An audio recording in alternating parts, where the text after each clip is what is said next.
দীর্ঘ 16 বছরে একটি রাজনৈতিক প্রতিষ্ঠানকে যে দল ধ্বংস করে দিয়েছে সেটাকে জাগৃত করার জন্য পুনঃচেষ্টা করে এই জন্য দেশে বাইরে ছিলাম। ওয়ালটন আবারও মিলিয়নিয়ার অফারে ওয়ালটন ফ্রিজ কিনে আপনিও হয়ে যেতে পারেন মিলিয়নিয়ার। সে কারণে আমি মনে করি দেশের সার্বিক পরিস্থিতি, যেহেতু একজন রাজনৈতিক কর্মী সে হিসেবে একটু খোঁজখবর রাখা প্রয়োজন। যেহেতু একবারে পার্লামেন্টে মেম্বার হওয়ার সৌভাগ্য হয়েছে, সেটা আমার গুণে না, ধানের শীষ গুণ শহীদ জিয়ার আদর্শের কারণে। সে কারণে আপনি যেই প্রশ্নটা উত্থাপন করেছেন, আমি দেখলাম কিছু কিছু দল যারা ফ্যাসিস্ট সরকারের বিরুদ্ধে আমাদের সাথে জোটে ছিলেন বা আমাদের সাথে রাজনৈতিক একটা ঐক্য ছিলেন, আমি দেখলাম তারা কিছু গোসা কোনো কোনো ঐক্যমতের কমিশনের থেকেও তারা বেরিয়ে গেছেন প্রতীকী প্রতিবাদ করে। তো এইসব বিষয়গুলো নিয়ে মানুষ একটু যেন কানাঘুষা শুরু করেছে যে একটা গ্রহণযোগ্য ব্যক্তি যিনি বাংলাদেশের সকল আন্দোলনরত রাজনৈতিক দলের সমর্থন নিয়ে অন্তর্বর্তীকালীন সরকারে বসেছেন, তার প্রতি সবারই একটা সহানুভূতি আছে, সম্মান আছে। যেহেতু পৃথিবীর ইতিহাসের সবচেয়ে বড় সম্পদ যিনি আমাদের জন্য অর্জন করে এনেছেন তার গুণে, তার প্রতিভার কারণে, সেই জন্য উনি একজন গ্রহণযোগ্য ব্যক্তি। তো উনি লন্ডনে গিয়েছেন, উনি একটা প্রাইজ আনার জন্য সেখানে দলের শীর্ষ নেতা আমাদের যিনি ভারপ্রাপ্ত চেয়ারম্যান দীর্ঘদিন লন্ডনে বিভিন্ন কারণে অবস্থান করছেন, তার সাথে সাক্ষাৎ হয়েছে, তার সাথে নির্বাচন নিয়ে কথা হয়েছে। পত্রিকায় দেখেছি 1 ঘন্টা 32 মিনিটের মতো কথা হয়েছে, সার্বিক বিষয়ে দেশের পরিস্থিতি তুলে ধরেছে। এখন কেউ কেউ বলেছেন যে নির্বাচন জুলাই হবে 2026 বা অগাস্টে হবে ইত্যাদি ইত্যাদি বলেছে। আমরা একটা নির্দিষ্ট সময় আমরা চেয়েছিলাম। আমিও বিভিন্ন বক্তব্যে আমি সভাগুলো সমাবেশেও আমি এবং আমার দলের নেতারা বলেছেন ডিসেম্বরের মধ্যেই একটা নির্বাচন হওয়া উচিত। কারণ যত বিলম্বিত ততই শত্রু বাড়ে, ষড়যন্ত্র বাড়ে, সমস্যা বাড়ে, চারিদিকে সবাই দাও দাও দাও, আন্দোলন সংগ্রাম, রাস্তা বন্ধ, করিডোর বন্ধ, সব কিছু যেন একটা উত্তপ্ত অবস্থা বিরাজ করছিল। সেই মুহূর্তেই জাতির উদ্দেশ্যে ভাষণে পড়ে আবার উনি লন্ডন গেলেন। লন্ডনে যে আশা উনি করেছেন যে নির্বাচন সুষ্ঠুভাবে পরিচালনা করার জন্য ফেব্রুয়ারির প্রথম অংশে করা যেতে পারে, যার প্রস্তুতি আমরা দেখতে পাচ্ছি যে নির্বাচন কমিশন বিভিন্ন কার্যক্রম হাতে নিয়েছে। সেখানে আমি মনে করি আমরা এই ঘোষণাকে অভ্যর্থনা জানাই এবং ঘোষণাকে স্বাগত জানাই। যদি সত্যিকার অর্থে দেরিতে আপনি অনেক হয়ে গেছে, আর দেরি না করে একটা নির্বাচন দেশে দেওয়া উচিত। বাংলাদেশের সর্ববৃহৎ রাজনৈতিক দল যেটা, যাদের আজকে প্রশ্ন উঠে তারা কে, কারা, কোথায় ছিলেন, আজকে যারা রক্ত দিয়ে, সাইদ খোকনের রক্ত দিয়ে যে আন্দোলন সফল করেছে, আন্দোলনের বহিঃপ্রকাশ ঘটেছে 16 বছর আমাদের বিরুদ্ধে যারা আন্দোলন সংগ্রাম, আয়নাগর, জেল, জুলুম, অত্যাচার সহ্য করে যে সফলতা এনেছে, সেখানে যারা আজকে প্রতিবাদ বা অখুশি, তাদেরকে নিয়ে অনেক কথা হচ্ছে।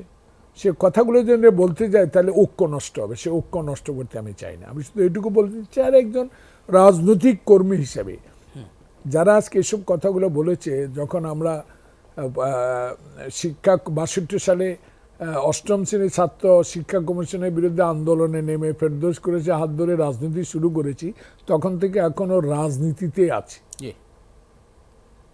এবং বিশ্বাস করি সফলতার সাথে আছি। কে আমার সমালোচনা করবে, কি করবো, আমার কিছু আসে।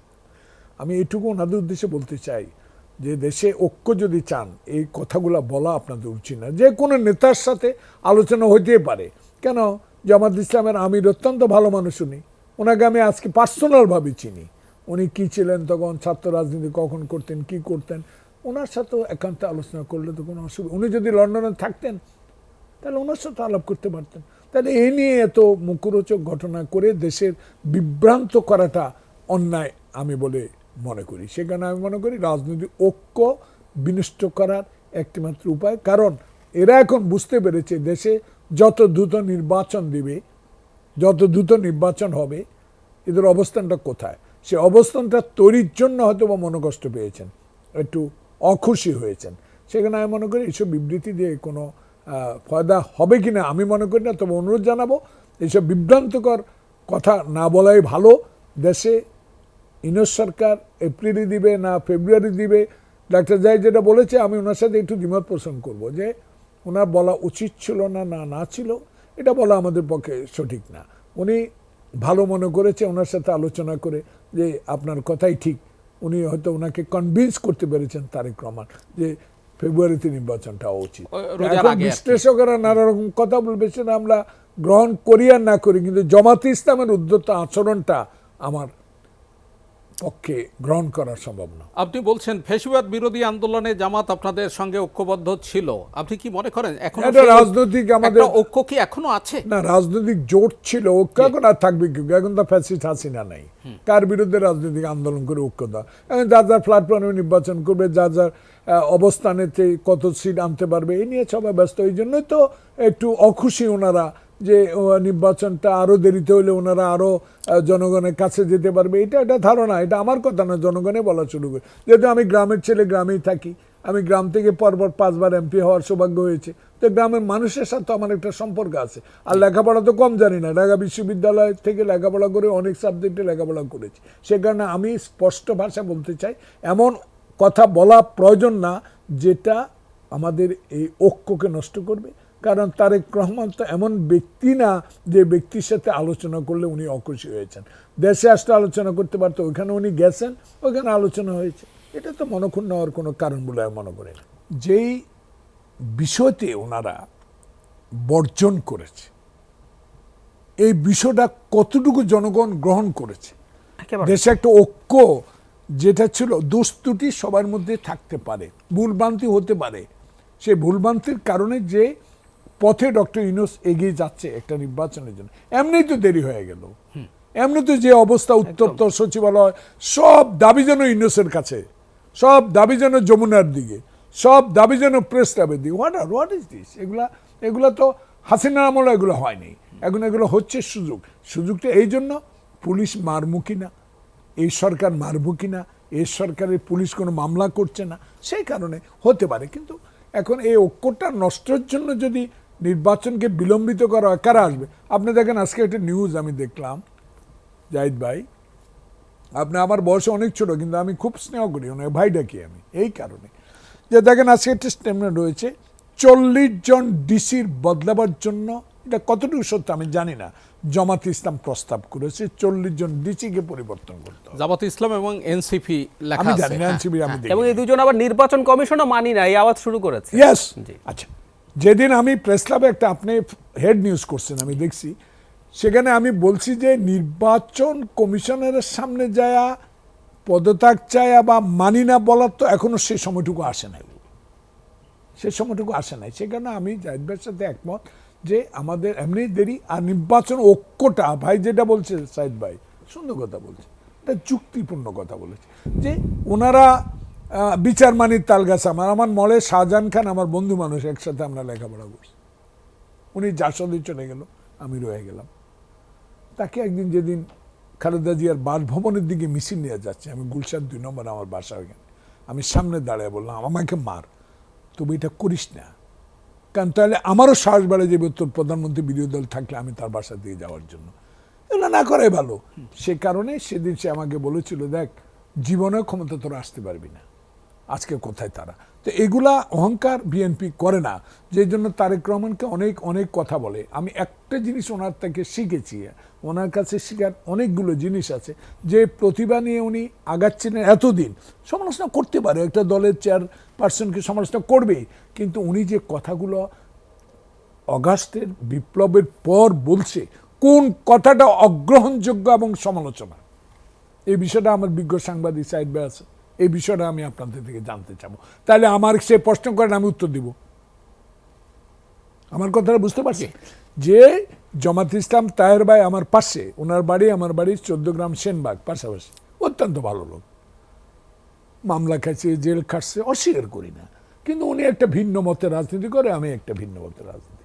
কিন্তু উনি যেভাবে কথাটা বলেছেন প্রেসের সামনে, এটা আসলে জনগণ ভালো থেকে ডক্টর জহিদ দেখে নাই। বিভক্তি জিনিসটা আর এ দেশে আসা উচিত হবে না,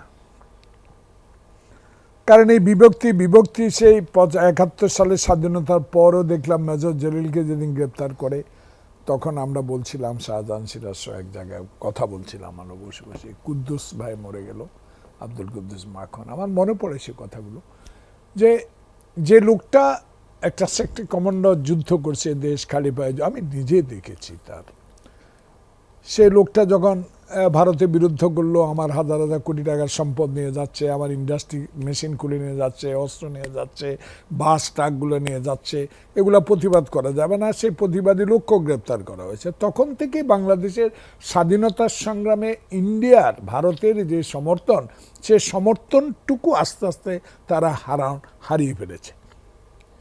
শেখ মুজিবুর রহমান বা শেখ হাসিনা যারাই ক্ষমতায় ছিলেন পরপর, এরশাদ, তারা চেষ্টা করছেন ইন্ডিয়ার সাথে আঘাত করে ক্ষমতায় থাকার একটা ব্যবস্থা করা। সেখানে আমাদেরকে বলে আমরা হিন্দুস্তান বা ভারত বিরোধী রাজনীতি করি। ভারত বিরোধী রাজনীতি আমরা করি না, আমরা কোনো দেশের বিরোধিতা করতে চাই না, সকলে আমাদের বন্ধু। কিন্তু আমার স্বার্থ জলাঞ্জলি দিয়ে যে দেশ আমাকে ব্যবহার করতে চাবে, সে দেশের সাথে আমি বন্ধুত্ব করতে চাই না। এটাই আমাদের মূল উদ্দেশ্য। জামাত ইসলাম বিষয়ে সাইদ ভাই যে কথাটা বলেছে, জামাত দেখেন একটা রায় পাইছে না কদিন আগে, এ নিয়ে আমি কোনো কথা বলতে চাই না, কিন্তু একটু বলতে পারি এই কারণে, অনেক লোককে তাদের ফাঁসি দিয়েছে, সাথে বিএনপির শীর্ষ নেতা সালাউদ্দিন কাদের চৌধুরীকেও ফাঁসি দিয়েছে। কিন্তু তারা দোয়া করছে, মোনাজাত করছে, তারা রেহাই পেয়েছে, অন্যায় হয়েছে। কিন্তু মৃত্যু পরবর্তী যে ফাঁসিগুলো হয়েছে, তাদের নিয়ে কোনো কথা তারা বলছে কিনা আমি দেখিনি এখনো, আমি ভুল হইতে পারে। আমাকে এক জনগণ আমার গ্রামে, সে রিটায়ার স্কুল শিক্ষক, চা দোকান করে সময় কাটার জন্য, যা ইনকাম হয় তা দিয়ে সে বাজার করতে পারে, সময় যায়, আলোচনা করতে পারে, পেপার পড়ে মানুষকে, আর তার একটা গুণ ছিল, সে যে কোনো লোকে আসুক পেপারটা পড়ে তার শোনাইতো, তার সময় এভাবে, তার এটা নেশা। সে আমাকে প্রশ্ন করলো যে এই যে রায় পেয়ে তারা যে মোনাজাত করলো, যাদেরকে ফাঁসি দিল, ওই ফাঁসির বিচারটা নিয়ে তারা কোনো কথা বলেছে কিনা, যে ফাঁসির পরে তাদেরকে রেহাই দেওয়ার জন্য তো বলতে পারতো যে এই অন্যায় অবিচার করে যাদেরকে ফাঁসি দেওয়া হয়েছে, সে কথা কি জামাত বলেছে?